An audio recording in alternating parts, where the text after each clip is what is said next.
네, 할렐루야. 오늘은 6월 9일입니다. 주일입니다. 오늘 말씀은 히브리서 4장 16절. 오늘 말씀 제목은 은혜의 보좌로 담대히, 이런 제목입니다. 먼저 본문 히브리서 4장 16절 읽어보겠습니다. 그러므로 우리는 긍휼하심을 받고 때를 따라 돕는 은혜를 얻기 위하여 은혜의 보좌 앞에 담대히 나아갈 것이라, 이렇게 되어 있습니다. 여러분, 기도는 전쟁에서 통신병이 화력 지원과 보급을 요청할 것과 같습니다. 하나님의 은혜와 도우심이 기도라는 통신선을 통하여서 하늘로부터 우리 삶의 현장에 전달되는 줄로 믿습니다. 기도는 이처럼 우리에게 너무나 중요한 생명선이기 때문에 사탄은 우리로 하여금 어찌하든지 기도를 못하도록 방해합니다. 전투부대의 화력 지원 및 보급선을 끊으려고 하는 것이죠. 그래서 사탄은 우리의 귀에 대고 이렇게 속삭입니다. 하나님은 너에게 별로 관심이 없어. 내가 기도해도 안 들어줄 거야. 아무 소용없다. 왜 시간만 낭비하느냐. 여러분, 이러한 사탄의 거짓말에 속아서 우리는 낙심하고 기도를 포기합니다. 그 결과 하늘의 보급선 및 화력 지원이 끊어지는 것입니다. 그럼 오늘 말씀은 긍휼하심을 받고 때를 따라 돕는 은혜를 얻기 위하여 은혜의 보좌 앞으로 담대히 나가라. 즉 기도하라는 거죠. 은혜의 보좌로 나가라, 그렇게 말했습니다. 은혜의 보좌라는 말은 그 자체가 하나의 모순어법입니다. 영어로 이걸 악시마론이라고 하는데요. 서로 의미가 다른 단어가 한꺼번에 묶여있다 하는 거죠. 즉 예를 들어 우리가 그런 말 하죠. 마른 비만. 마른 비만이 아니고 말이 좀 안 되잖아요. 혹은 씁쓸하고 달콤하다. 그것도 말이 안 되지만 씁쓸, 달콤 씁쓸, 이렇게 씁니다. 그처럼 여러분, 은혜의 보좌가 은혜롭다 하는 말이 원래 이해가 안 되는 말입니다. 왜냐하면 고대 왕의 보좌는 두려운 것입니다. 은혜를 베푸는 것이 아니라 심판하는 것이고, 왕의 명령이 없이 그곳에 나왔다가는 그냥 죽는 것입니다. 예를 들어서 우리가 에스더서 4장에 보면 말씀이 납니다. 에스더가 하닥에게 이르되 너는 모르드게에게 전하기를 왕의 신하들과 왕의 각 지방 백성이 다 알거니와 남녀를 막론하고 불을 받지 아니하고 안뜰에 들어가서 왕에게 나가면 오직 죽이는 법이요 왕이 그자에게 금규를 내밀어야 살 것이라. 이제 내가 부름을 입어 왕에게 나가지 못한 지가 이미 30일이라 하니라. 에스더 왕비도 왕한테 허락 없이 나갈 수 없습니다. 허락 없이 나갔는데 만약에 왕이 금으로 만든 지팡이를 내밀어서 지팡이 끝을 붙잡게 허락하지 않으면 그 자리에서 붙잡혀가서 사형하게 되어 있습니다. 이렇게 무서운 것입니다. 그렇기 때문에 왕이신 하나님의 보좌를 은혜의 보좌라고 표현한 것 자체가 놀라운 일이라는 거죠. 왜냐하면 그 보좌라는 것은 고대인들에게 두려운 장소고 아무나 접근할 수 없는 곳이었습니다. 자비와 동정을 구하는 그런 장소가 아니라 재판하고 심판하는 곳이었습니다. 정의의 자리였습니다. 또 국사에 관계된 중요한 일을 논하는 곳이기 때문에 개인의 사소한 문제를 가지고 가서 왕에게 말할 그런 장소가 아니었습니다. 그런데도 불구하고 저자는 언제든지 불쌍히 여김을 받고 때를 따라 돕는 은혜를 얻게 하여 은혜의 보좌 앞으로 담대히 나가라고 그렇게 말하고 있습니다. 저자는 이곳을 은혜의 보좌라고 부르고 있습니다. 그리고 두려워하지 말고 담대히 왕이신 하나님께 나가라고 말하고 있습니다. 즉 우리는 언제든지 그 보좌에 나가면 환영을 받는다는 것입니다. 예수를 믿는 자들, 예수 안에 있는 자들에게는 이 보좌는 두려움의 장소가 아니라 용서함과 은혜를 받는 장소, 도움을 받는 장소인 줄로 믿습니다. 우리는 이 보좌에 나갈 때 우리의 공로를 의지해서 나가는 것이 아니라 예수 그리스도의 흘리신 피의 공로를 의지하고 나가는 줄로 믿습니다. 원어에 나가서 바로 트로노스 테이스 카리토스, 즉 은혜의 보좌라는 이 단어는, 트론 오브 그레이스, 은혜의 보좌라는 단어는 이 보좌가 이렇게 그 사전에 나와 있습니다. Throne characterized by grace. 은혜로 특정 지어지는 보좌다. 이 보좌의 특징은, 하나님의 보좌의 특징은 은혜라는 것입니다. 와, 여러분 얼마나 감사한지 모르죠. 세상 왕들의 보좌는 두려운 장소고 심판하는 장소지만 하나님의 보좌는 예수 믿는 자들에게는 은혜를 받는 곳입니다. 이 하나님의 보좌의 특성은 은혜입니다. 할렐루야. 은혜라는 것은 바로 자격이 없는 자가 받는 하나님의 사랑이죠. 죄인이고 연약하고 아무런 가치 없는 자가 귀하시고 높으신 하나님의 도우심 받는 곳이 바로 은혜입니다.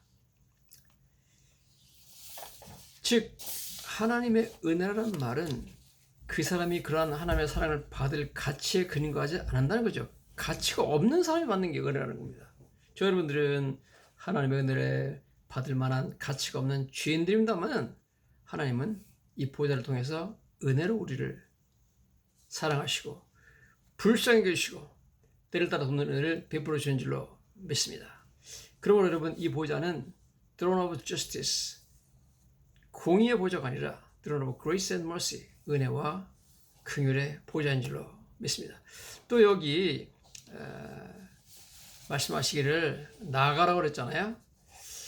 돕는 은혜를 얻기 위하여 은혜 보좌 앞에 담대히 나가라 이렇게 말하는데 그 나아간다는 단어는 원어에 프로스 에르코 메타 이런 단어가 쓰입니다. approach, 그죠? 이 단어는 웨스트 코트라는 헬라어 학자에 의하면 priestly approach to God in service, 즉 제사장들이 하나님께 나아갈 때 쓰는 단어를 썼다고 그렇습니다. 즉 대제사장은 오직 1년 1차만 하나님의 보좌 앞으로 나갈 수 있는 접근을 허용하십니다. 그래서 하나님을 지성소에 들어가서 만났죠. 그 은혜의 보좌에 우리는 언제든지 나갈 수 있는 특권을 받았습니다. 이건 놀라운 특권을 우리는 받았기 때문에 여러분 이 보좌에 오직 대제사장만, 다른 제사장은 되지도 않아요. 대제사장만, 그것도 유대인 달력 7월 10일 날 대속죄일 하루만 나가서 그 보좌에 나갈 수 있는 특권을 받았는데요. 이제 하나님께서는 예수님은 저에게 언제든지 1년 365일 어느 때든지 낮이건 밤이건 내 보좌로 나가도 된다는 그런 놀라운 은혜를 또는 특권을 허락해 주셨습니다. 접근을 허용했죠. 항상 접근해도 된다는 거죠. 그러므로 여러분 우리 예수 믿는 자들이 왜 이런 놀라운 특권을 사용하지 않습니까? 이 동사가 현재형으로 섞여 있습니다. approach라는 단어가 그것은 always available, 언제든지 가능하다는 겁니다. 언제든지 이 보좌로 우리는 나갈 수 있다는 겁니다. 와, 너무너무 감사하죠. 여러분 예수도 왕의 보좌에 나갈 때는 왕이 특별히 그에게 허락해서 오라고 그러기 전에는 나갔다가는 잘못하면 죽는 것입니다. 그게 보좌인데 모든 왕의 왕이신 하나님께서 저희들을 가치 없는 죄인인 저희들에게 예수를 믿는 믿음을만 보시고 언제든지 내 보좌로 나올 수 있다 이렇게 허락해 주신 것은 어마어마한 은혜와 특권인 줄로 믿습니다. 여러분 우리가 두 번째로 왜 우리가 은혜의 보좌로 나가야 될까 하는 문제를 살펴보기로 하겠습니다. 성경은 우리 연약하고 우리는 우리를 동정하는 대제사장이 거기 계시기 때문에 나가라는 겁니다.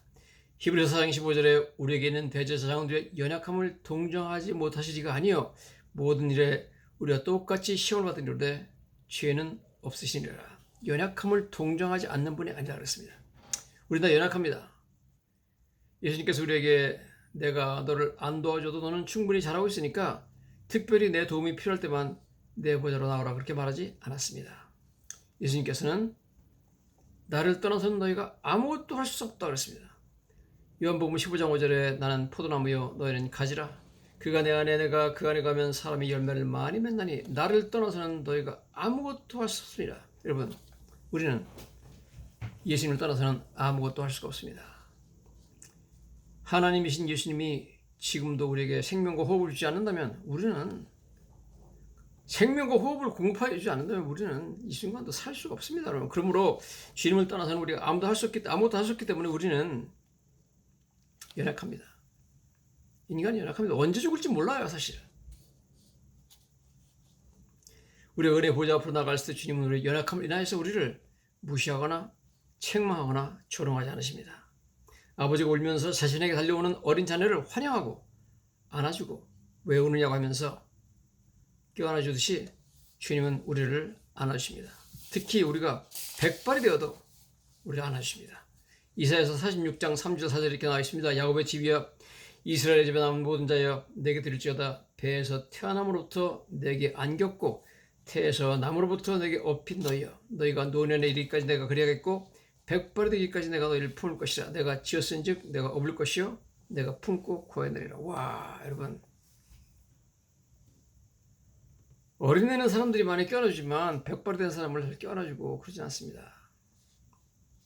그러나 하나님께서는 네가 태어날 때부터 내가 너를 안아줬고 내가 너를 업어줬다. 백발이 되기까지 내가 너희를 품어주고 업어주고 구해줄 것이다. 와, 여러분, 우리가 백발이 되어도 주님은 울고 나가면 우리를 안아주시고 토닥여 주신 줄로 믿습니다. 그래서 우리를 동정하지 아니하시지 않는 그런 제사장이라고, 동반이 동정한다고 그렇게 말하고 있습니다. 왜 그렇게 말하고 있느냐?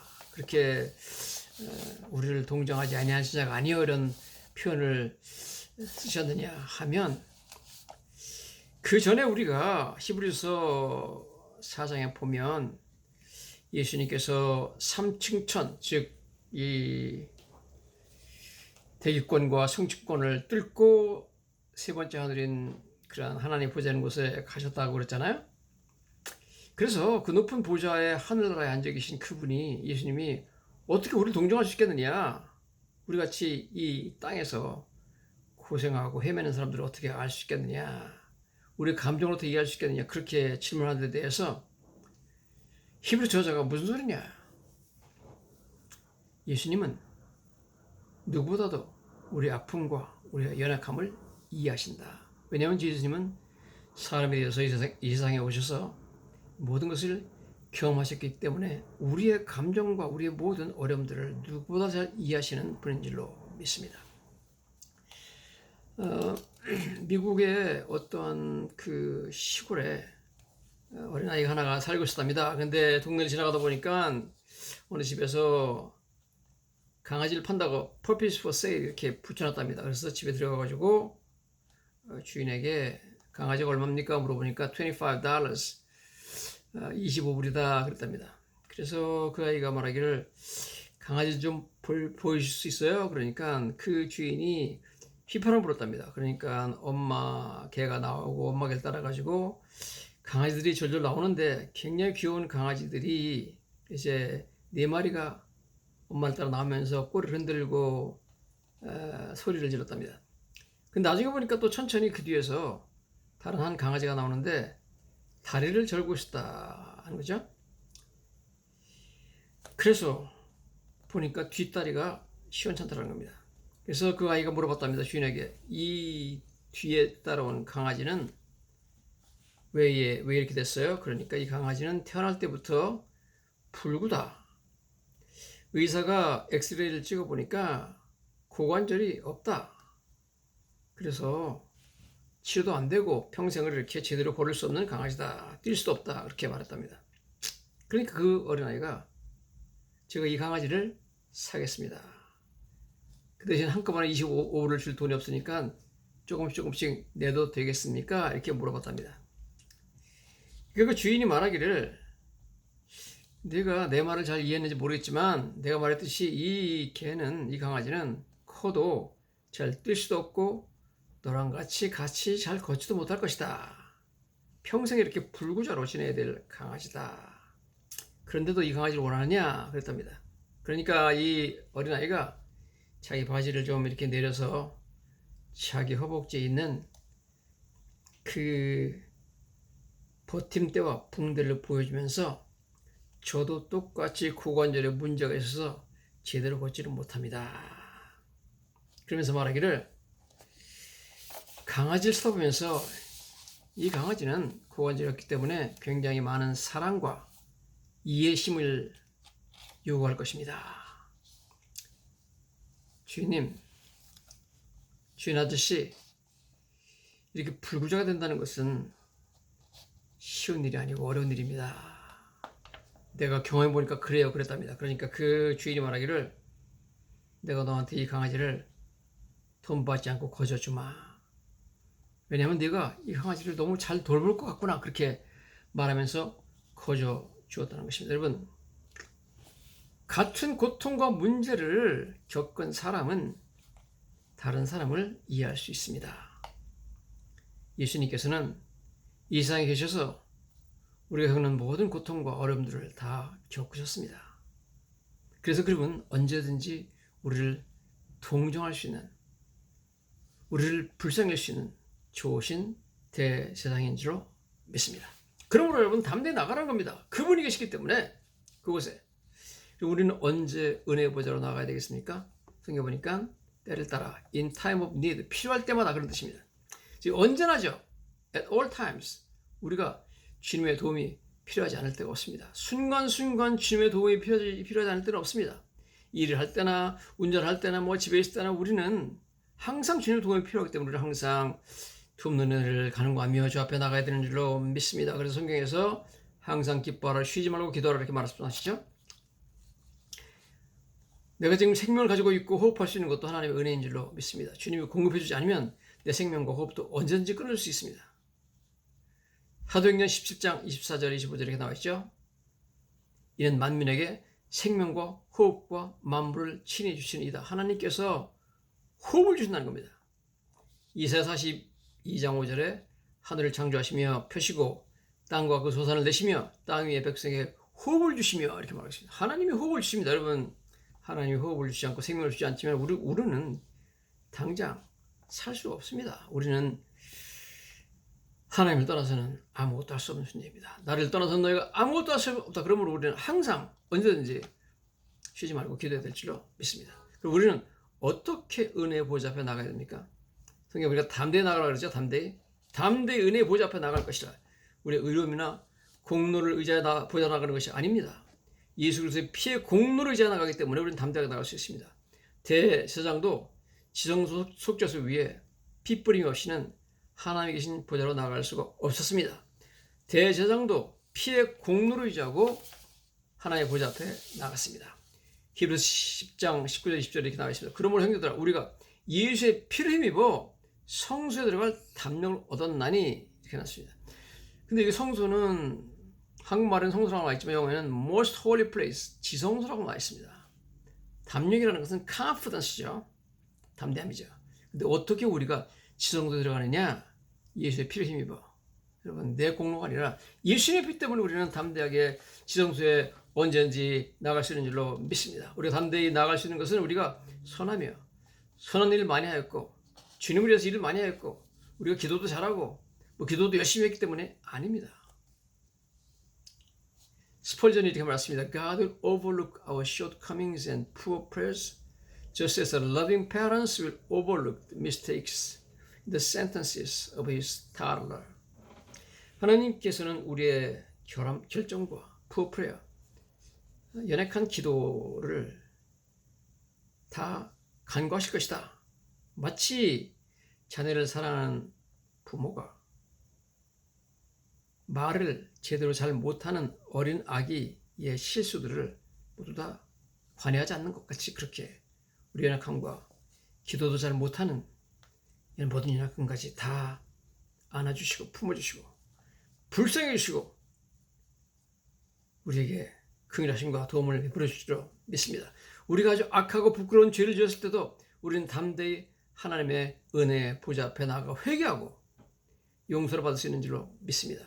주님께 나가면 주님은 우리의 상처와 아픔을 치료해 주실 줄로 믿습니다. 마치 부모님이 자녀가 다쳐서 울고 들어오면 정성스럽게 그 상처를 닦아주시고 약을 발라 치료해주시지 울면서 주님께 나가면 하나님께서 우리의 상처를 치료하시는 치료자인 줄로 믿습니다. 어떻게 우리는 하나님의 보좌 앞으로 나가서 기도해야 될까요? 시편 62편 8절에 이렇게 나와 있습니다. 백성들아 시시로 그를 의지하고 그의 앞에 마음을 터라. 하나님은 우리의 피난처시로다. 시시로라고 나와 있어요. 시시로. 언제든지 즉 하나님 우리를 만나주시는 시간 제한을 두지 않았습니다. 여러분 우리가 예를 들어서 뭐 높으신 분을 만나려면 시간 제한이 있습니다. 한 5분 시간 드리겠습니다. 뭐 10분 면담 시간입니다. 딱딱 정해져 있죠. 정부의 고관을 만나려면 시간 제한이 엄격합니다. 하나님께서는 시시로 그를 의지하고 그의 마음을 터라. 언제든지 세상에서 가장 높은 대통령보다도 훨씬 더 높은 주 중에 주요 왕 중에 왕이신 하나님께서는 우리에게 시간 제한을 두지 않았습니다. 뿐만 아니라 어떻게 주님께 나가느냐? 그 앞에 마음을 토하라 그랬습니다. 이것이 무슨 말이냐? 우리가 마치 우리를 사랑하는 사람, 우리 부모님에게 혹은 우리 친구에게, 우리 남편에게, 아내에게는 우리가 아주 솔직하게 우리의 마음에 있는 것을 모두 다 말하잖아요. 다 털어놓을 수 있잖아요. 그런 식으로 토하라는 겁니다. 백성들아 시시로 그를 의지하고 그 앞에 마음을 토하라. 이것이 바로 하나님께 나아가는, 보좌로 나아가는 우리의 방법입니다. 우리의 죄와 우리의 연약함과 지금도 내 양심을 괴롭히는 나의 잘못과 실수와 이 모든 것을 다 주님 앞에 다 토하라는 겁니다. 모든 것을 다 털어놓고 이야기하면 하나님께서 용서하시는 은혜를 베풀어 주시고 부드럽게 우리에게 긍휼하심과 때를 따라 돕는 은혜를 베풀어 주실 줄로 믿습니다. 그러면 우리가 은혜의 보좌 앞에 나갈 때 우리는 무엇을 기대할 수가 있습니까? 성경은 긍휼하심을 받고 때를 따라 돕는 은혜를 얻을 수 있다고 말하고 있습니다. 은혜의 보좌 앞에 우리가 담대히 나가면 하나님께서 우리를 긍휼하게 해주시고 불쌍하게 해주시고 때를 따라 필요할 때마다 돕는 은혜를 주신다는 겁니다. 여기서 먼저 그 긍휼, mercy라는 단어는 원어에 엘레오스라는 단어가 쓰여 있습니다. 엘레오스는 하나님 불쌍히 여기는 마음 말하죠. 즉 하나님 보좌에 나아가면 하나님은 우리에게 선의를 가지시고 부드럽게 우리를 불쌍히 여겨주신 줄로 믿습니다. 우리는 죄 많고 비참하고 고통받는 존재들이지만 하나님 우리를 어쩌든지 도와주시고 어쩌든지 우리를 어려움에서 해방시키고자 하는 그러한 강력한 의지를 가지시고 부드럽게 우리의 모든 소원을 들어주시고 도와주시는 줄로 믿습니다. 여기에 돕는 은혜, 돕는다는 그 단어가요. 엘레온, 람바네인 이런 단어가 원어에 쓰여 있는데 엘레온, 람바네인이라는 것은 받는다, 경험한다. 또 하나님께서는 ready to help those in trouble. 어려움 가운데 있는 사람을 돕기 위해서 ready, 항상 준비되어 있다. 그런 뜻입니다. 여러분, 그러므로 하나님은 언제든지 어려움에 처한 우리를 도와줄 준비가 되어 있습니다. 그래서 우리는 긍휼하심을 받고 돕는 은혜를 얻게 되는 줄로 믿습니다. 뿐만 아니라 성경에 보니까 담대히 나갈 것이다 이렇게 말했습니다. 담대히 나갈 단어는 보에이떼이아라는 단어가 쓰여 있습니다. 보에이떼이아라는 단어는 히브리서 2장 18절에 보면 그가 시험을 받아 고난을 당하신즉 시험하는 자들을 능히 도우실 수 있느니라. 능히 돕는다는 단어가 쓰이는데 헬프라는 단어가 쓰이는데 이 헬프라는 단어의 원래 뜻은 running to the aid of someone crying for help. 어떤 사람이 도움을 요청하면서 막 울고 있을 때 그 사람을 향해서 달려간다 그런 뜻입니다. 여러분 우리가 주님께 나가서 간절히 기도하고 울면 우리 울음소리를 들으시고 주님께서 우리를 도와주러 달려오시는 줄 믿습니다. 그 단어를 썼습니다. 그 단어가 도우심이라는 단어가.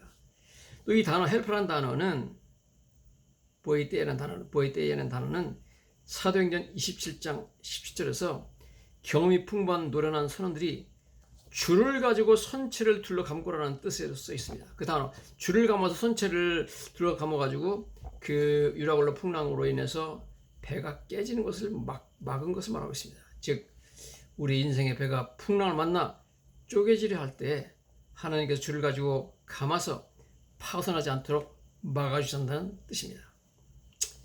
물론 우리가 기도할 때 금방 다 우리 마음대로 응답받는 건 아니죠. 하나님께서 시간을 두시고 하나님의 때에 응답하십니다. 마르다 마리아가 빨리 오시라고 주님께 요청했지만 주님께서 일부러 안 가시죠. 죽은 지 하루 이틀 사흘 나흘 사일이나 지나가지고 그곳에 갔습니다. 응답은 하나님의 손에 하나님께서 정하십니다. 시간은 긍휼하심을 받고 때를 따라 돕는 은혜라고. 긍휼과 은혜의 차이가 뭐죠? 긍휼은 죄인을 향한 그리고 불행을 당해 고통받는 자들 향한 하나님이 불쌍히 계심 부드러움을 말합니다. 은혜는 하나님의 사랑을 받을 자격이 없는 죄인, 즉 심판을 받아 마땅한 죄인들의 죄를 용서해 주시고 오히려 사랑을 베풀어 주시는 것을 의미합니다. 예수 그리스도를 믿는 자들에게 주어지는 특권, 바로 하나님께서 boundless mercy and undeserved favor, 한이 없는 긍휼하심과 undeserved favor, 자격 없는 자에게 베풀어 주는 사랑을 베풀어 준다는 겁니다. 이 모든 것이 우리 죄를 대신하여 십자가에 피를 주신 예수님의 은혜 때문인 줄로 믿습니다. 여러분, 그러므로 우리는 때를 따라 돕는 은혜를 얻기 위해서 항상 우리는 주님의 도우심이 필요하기 때문에 언제든지 이 가장 높으신 우주의 가장 높으신 하나님의 보좌 앞으로 언제든지 얼마든지 은혜와 긍휼을 얻기 위해서 담대하게 보좌 나가시고 하나님께서 하늘로부터 화력 지원과 보급을 해주시기를 요청하는 기도 용사들 되시기를 예수님 이름으로 간절히 축원합니다.